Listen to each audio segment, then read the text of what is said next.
자, 드디어 공매도가 재개됐습니다. 그런데 사람들은 공매도 재개를 영 반기지는 않는 분위기예요. 야, 공매도 다시 열어버리면 주식시장 개박살 난다. 우리가 주식시장을 어떻게 끌어올렸는데. 야, 개미들은 공매도 못하게 하고 왜 기관 외국인만 하게 해주냐? 이거 기울어진 운동장 아니여? 아무튼 공매도 하는 것들은 아주 싹 다 조져야 돼. 도대체 공매도가 뭐길래 사람들이 이렇게 걱정을 하고 있을까요? 일단 공매도가 뭔지 짚고 넘어가 보겠습니다. 공매도는 없는 주식을 빌려다가 파는 겁니다. 주가가 떨어져야 이득을 보는 구조인데 가만 생각해보면은 주가가 떨어지는데 이득을 본다? 이게 도대체 어떻게 가능한 일일까요? 제가 한번 예를 들어 볼게요. 규영전자라는 주식이 현재가가 10만원인데 이걸 봤던 김너굴 씨가 이 주식 가격이 너무 비싸다고 생각하는 거예요. 부엉전자 10만원? 너무 비싸다구리. 이 가격은 거품이다구리. 아무래도 난 너구리가 보기엔 가격이 곧 내려갈 것 같다구리. 김너굴 씨는 곧 증권사에 찾아가서 이렇게 얘기할 거예요. 부엉전자 주식 좀 빌려달라구리. 3일 뒤에 갚겠다구리. 증권사는 일단 김너굴 씨의 요청을 들은 다음에 부영전자 주식을 빌려줍니다. 근데 싸지는 않아요. 빌려주는 게 증거금도 있어야 되고 수수료에 이자까지 있어요. 아무튼 부영전자의 주식을 이렇게 빌려받았던 김너굴 씨는 이 주식을 매도합니다. 띠링! 부영전자 주식을 빌려서 10만원에 팔았다구리. 부영전자의 적당한 가격은 5만원이다구리. 가격 떡락할 때까지 존버간다구리. 근데 3일 뒤에 진짜로 주식 가격이 떨어졌어요. 김너굴 씨가 예상한 대로 부영전자의 주식이 10만원에서 5만원까지 떨어진 거죠. 여기에서 김너굴 씨는 5만원까지 떨어졌던 부영전자 주식을 다시 삽니다. 부영전자 한 주를 5만원에 사겠다구리. 그 다음에 다시 샀던 주식을 가지고 증권사에다 갚습니다. 여기서 조금 이상하죠? 김너굴 씨가 증권사에서 빌린 거는 10만원짜리 부영전자인데 갚을 때는 그냥 5만원짜리 주식으로 갚는다?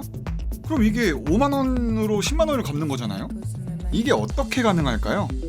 자, 생각해 봅시다. 김너굴 씨가 증권사에서 빌린 거는 주식이지 10만원짜리 돈이 아니란 말이에요. 그래서 김너굴 씨는 갚을 때 증권사에게 주식만 갖다 주면 되는 겁니다.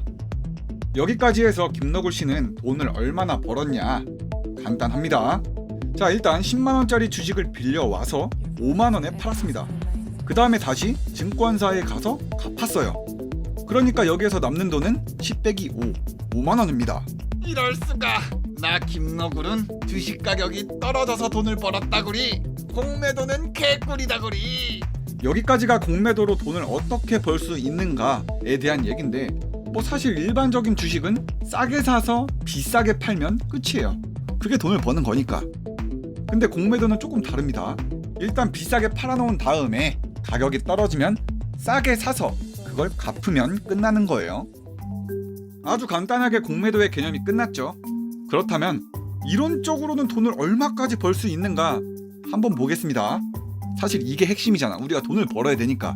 부엉전자는 이제 사업을 접겠습니다. 부엉전자가 망했다고? 개이득. 좀 전에 공매도의 개념에서 가격이 떨어져야 돈을 번다고 했죠. 근데 가격이 떨어지고 또 떨어지고 또 떨어지고 또 떨어지면 어떻게 됩니까? 회사가 망합니다. 진짜 회사가 망해요. 그렇게 회사가 망해야 공매도로 최고 수익을 얻을 수 있어요. 왜냐? 10만원짜리 주식을 빌렸는데 갚을 때는 휴지 조각이다구리. 10만원 수익이다구리. 이 경우에는 갚을 게 없는 겁니다. 이게 회사가 망했기 때문에 10만원짜리 주식이 빵원이 됐으니까 증권사에서도 달라고 할 게 없잖아요. 그렇기 때문에 공매도로 벌 수 있는 최대 수익은 내가 빌려왔던 가격만큼만, 그러니까 수익률로 치면 100%입니다. 자, 이번에는 공매도가 정말 잘못됐을 때, 너무 잘못돼가지고 한강 가버릴 수도 있을 만한 예시를 갖고 왔는데 조금 경제를 안다 하시는 분은 무한대의 손실이 난다고 알고 계실 겁니다. 도대체 어떻게 무한대의 손실이 난다는 걸까? 이번에도 똑같이 김너굴 씨를 한번 보겠습니다. 아까처럼 김너굴 씨는 공매도를 했습니다. 부영전자를 10만원에 샀죠. 근데 여기에서 거꾸로 주식 가격이 떨어진 게 아니라 주식 가격이 오르는 경우를 봐볼게요. 아니, 내 예측이 틀렸다구리. 규영전자가 한 주에 10만원에서 20만원으로 올랐다구리. 규영전자의 주식은 2배 떡상해서 20만원으로 됐는데 김나굴 씨는 이 주식을 갚아야 되는 상황. 완전히 망했죠. 빌려서 팔 때는 주가가 10만원이었는데 다시 사다가 갚으려고 보니까 20만원이잖아요. 규영전자의 가격이 오른 만큼 나는 손해봤다구리. 어설프게 예언하다가는 이런 꼴 난다구리. 만약에 규영전자가 20만원을 넘어서 100만원이 됐다고 생각해 볼게요. 그러면 김너굴 씨의 손실은 무려 90만원. 공매도를 걸었던 금액보다 9배나 큰 금액입니다. 나는 10만원만 공매도했는데 100만원으로 갚아야 된다구리. 이렇게 공매도는 진짜 위험한 투자인데, 왜냐하면 주가는 오르고 올라서 10만원이 100만원으로, 1000만원으로 1억까지도 오를 수 있잖아요. 그러니까 최대 수익은 100%인데 최대 손실은 무한대라고 얘기하는 겁니다. 5월 3일 공매도가 재개됐습니다. 그런데 김너굴 씨는 이걸 보고 공매도에 대해서 불평불만이 너무 많습니다. 공매도 재개? 이거 악재다구리. 내 주식 가격 떨어진다구리. 공매도는 개미들한테 너무 불공평한 시장이에요. 왜 공매도 시장이 개미들한테 불공평한지 한번 알아보겠습니다. 공매도에는 대주거래하고 대차거래라는 게 있습니다. 대주거래는 금융사가 개인들한테 이렇게 주식을 빌려주는 건데, 지금까지 제가 설명했었던 김너굴 씨하고 증권사의 관계가 이 대주거래입니다. 다음 대차거래는 금융사가 개인이 아니라 기관이나 외국인한테 주식을 빌려주는 거래입니다. 증권사가 개인한테 빌려주나 아니면 기관, 외국인한테 빌려주나 그게 그거 아니야? 절대 아닙니다. 공매도 시장에서는 개인이냐 아니냐가 정말 중요한 차이를 만드는데, 만약에 개인 투자자인 이 김너굴 씨가 공매도가 하고 싶어가지고 뷰엉증권사를 찾아갔다고 치면 뷰엉증권사는 이렇게 얘기할 겁니다. 아, 공매도를 하시려고요. 종목별 잔고 공시 자료 있으신가요? 없다구리. 대량 보유자 공시는요? 그것도 없다구리. 호가 표시는요? 잔고 보고는요? 업택률은요? 야니, 뭐가 이렇게 필요한 게 많냐구리. 이걸 다 언제 준비하냐구리. 그렇습니다. 법으로는 공매도를 허용하는 듯 보이는데 복잡한 규제가 너무 많아가지고 개인들이 공매도를 하기에도 엄두도 못 내게 만들고 있어요. 김너굴 씨가 어떻게 대주거래를 트였다고 쳐요. 근데 이렇게 힘들게 빌렸다고 쳐도 김너굴 씨는 주식을 한 달에서 길어야 2달이면 갚아야 됩니다. 한마디로 공매도 투자했다가 실패하면은 기다려볼 수도 있는데 존버가 불가능하다는 얘기입니다. 만약에 갚아야 되는 기간이 지나버린다? 그러면은 그냥 증권사가 얄짤없이 공매도 주식을 강제로 팔아버립니다. 반면에 기관이나 외국인이 공매도를 하고 싶다? 그러면은 그냥 일사천리로 끝납니다.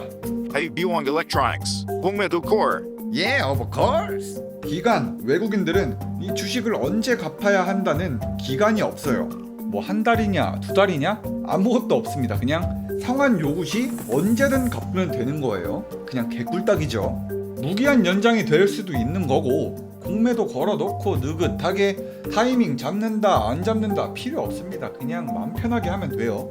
이건 도저히 못 참겠다구리.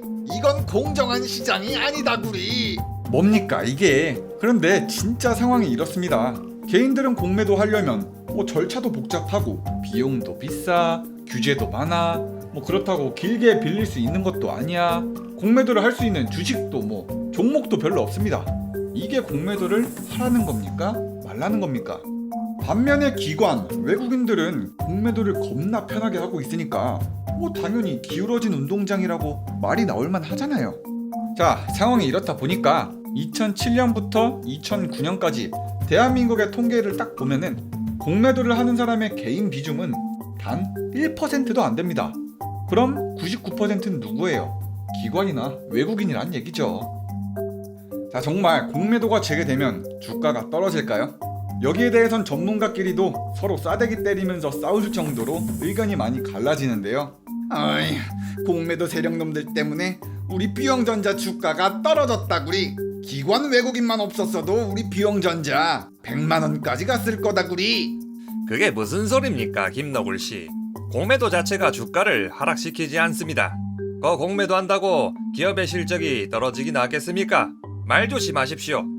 자, 실제 사례를 한번 들어보겠습니다. 2008년 글로벌 금융위기 때 그리고 유럽 재정 위기 때 우리나라는 공매도를 잠깐 재개해줬었어요. 그때도 지금처럼 공매도 재개하면 주가가 떨어지냐 마냐 말이 많았었지만 사실 공매도 재개 후에 아무 일도 일어나지 않았습니다.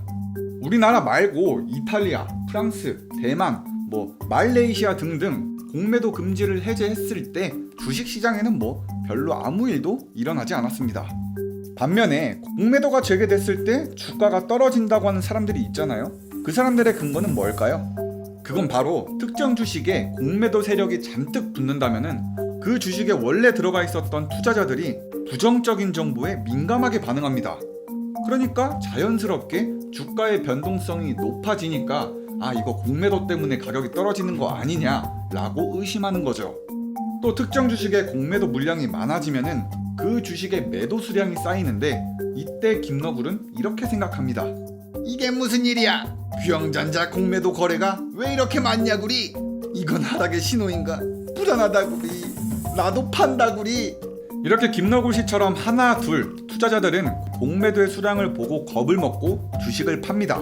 이렇게 되면 공매도 자체가 불난집에 부채질을 하는 거 아니냐라고 할 수는 있겠죠. 그래서 공매도 반대론자들은 공매도가 시장의 안정성을 해친다고 주장을 합니다. 이렇게 해서 오늘 영상 공매도가 뭔지에 대해서 알아봤는데 최근 1년 동안 코스피는 계속 올랐습니다. 계속 오르고 지금 3,000도 넘었습니다. 그러니까 개인 투자자 입장에서는 공매도가 재개되면은 우리 코스피 지수 떨어지는 거 아니냐, 주가 떨어지는 거 아니냐, 불안할 수 있습니다. 근데 아직 공매도가 증시에 어떤 영향을 미칠지는 아무도 모릅니다. 그러니까 같이 한번 지켜보자고요. 영상 끝까지 봐주셔서 정말 감사하고 모두들 성투하시고 돈 많이 버시길 바라겠습니다. 그럼 다음 영상에서 보자구리.